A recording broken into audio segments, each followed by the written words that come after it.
of this chapter. As he's reading along and he reads, or if you could, imagine that maybe somebody's standing there in Thyatira among the congregation and they're reading this letter that's just come from John, and he hears how the Lord deals with the Ephesian pastor. Good, solid man of God, doing a great job pastoring the church, not where he should be in his heart anymore, though, and the Lord calls him out on it harshly. Then you've got the young pastor in Smyrna. You've got Polycarp there, just started pastoring. Not a lot to say about his job as a pastor because he just got started on the job there, but he's commended and he's encouraged that you're going to go through some hard times, but I'm going to be there from the beginning to the end. I will be there with you on the other side of death. I'm the one who's conquered death.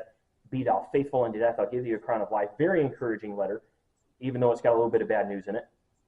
And then you've got the letter, the message to the pastor of Pergamos, and that one was a little rough. And you get done with that one, and now if you're the pastor in Thyatira, you've got to be kind of on pins and needles, right? You've got to be on the edge of your seat. What's he going to say to me? And it starts off pretty good. It starts off great.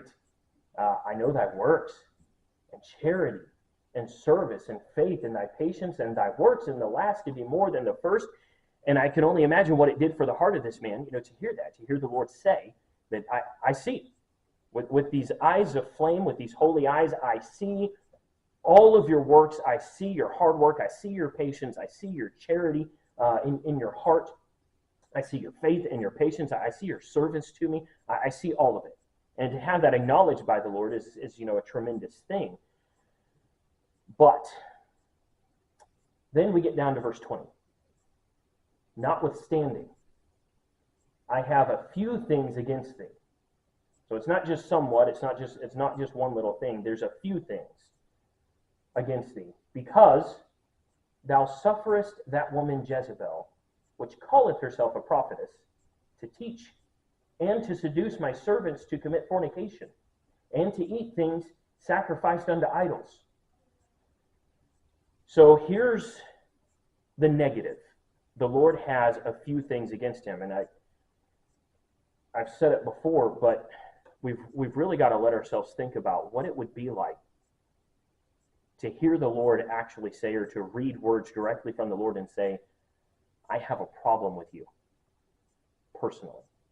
I mean, just kind of let that sink in for a little bit and think about what would it be like if you got a message from the Lord and it's addressed to you and he says, I'm the Holy One and I see you.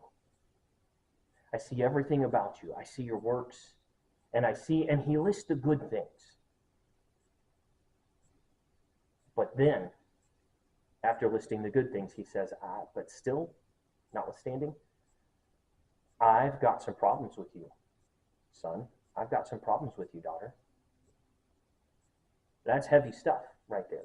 We shouldn't just read over this, and we certainly shouldn't read it as though God is just speaking about an age of history in the church that really takes the punch and the sting out of the reality of these words, nor should we read them as though they're addressed to the entire church. He's about to get there. He's about to address the church. But here he's addressing one man. I have somewhat against thee, or I have a few things against thee personally. That's heavy.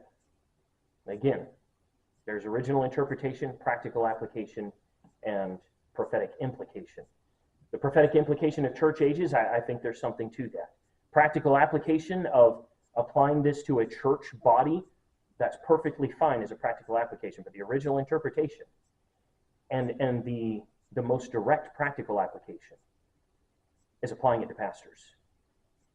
I believe that what we're dealing with here with the pastor of Thyatira, I believe that this is probably the most common type of pastor we have in America this day.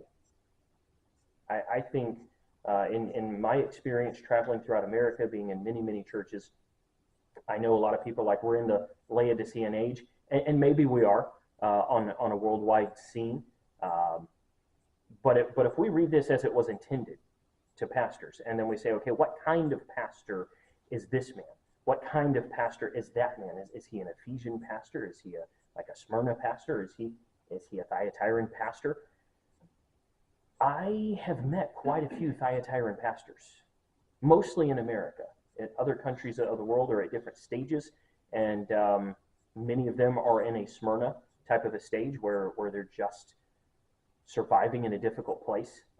Many of them are a Pergamus type of church where they're surviving in a difficult place, but they're compromising in doing that.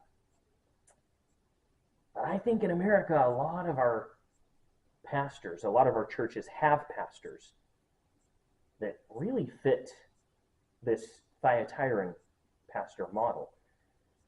And maybe some pastors are just kind of on a slippery slope in this direction. There is a huge push these days for just being nice. Yeah, I didn't say being kind. Being kind is biblical. Being nice actually has a different implication. They're synonyms to a great extent, but you can be nice in a situation where the kind thing to do would have actually be to be harsh. So sometimes the kind thing to do is to rebuke, even if it's not nice. There's a big push to be nice, and there is a big push, huge emphasis on the word unity, a greatly disproportionate push for unity. The word unity only shows up in the Bible 3 times. It's not the main theme of the Bible. Holiness and purity and being right, being correct before God, walking in the right path before God, those are major, major things in the Bible. Unity is not. Unity should never be a church's or a pastor's goal. Unity is the byproduct of purity. It's not the goal. Anytime that we make unity the goal, we sacrifice purity. And we end up with neither unity nor purity. We end up with dissimulation. And we'll get to that in a moment here. So this man, it's quite possible that his charity, his kind heart may have led him into just being a little too nice. And he didn't stand against this woman in the congregation who called herself a prophetess and started teaching things and then started seducing into a couple of different areas of sin that we'll look at. And he should have done his job. He should have been a guardian of the church. There's a reason why he's called the angel. It's not just that he's a messenger. He's the gatekeeper. He's the guardian. He's a protector. He's a warrior. And he's a leader. And this man has abdicated his position. So much so that the Lord just doesn't address him again in the rest of this note. He does not come back and say anything else to this guy. Because it's gotten to a point, and this man has put himself into a position where he's powerless to fix it. Some of the other pastors, the Lord gives an ultimatum and says, repent and fix it, or else I will do this or do that. What we're going to see with this man is God doesn't give him an ultimatum. He doesn't tell him to fix it. He tells the people of the church to repent, or he's going to come and fix it. But he stops addressing this pastor, which is hugely significant. And of course, you miss all of that if you're reading these thinking that he's addressing the church the entire time. You miss the importance, the significance of the fact that he was addressing the pastor, and then he stopped addressing the pastor, and now he's speaking directly to the church. That's a big deal in what's going on here. But before we move on to that, let's look at the negative side of the personal message to this pastor.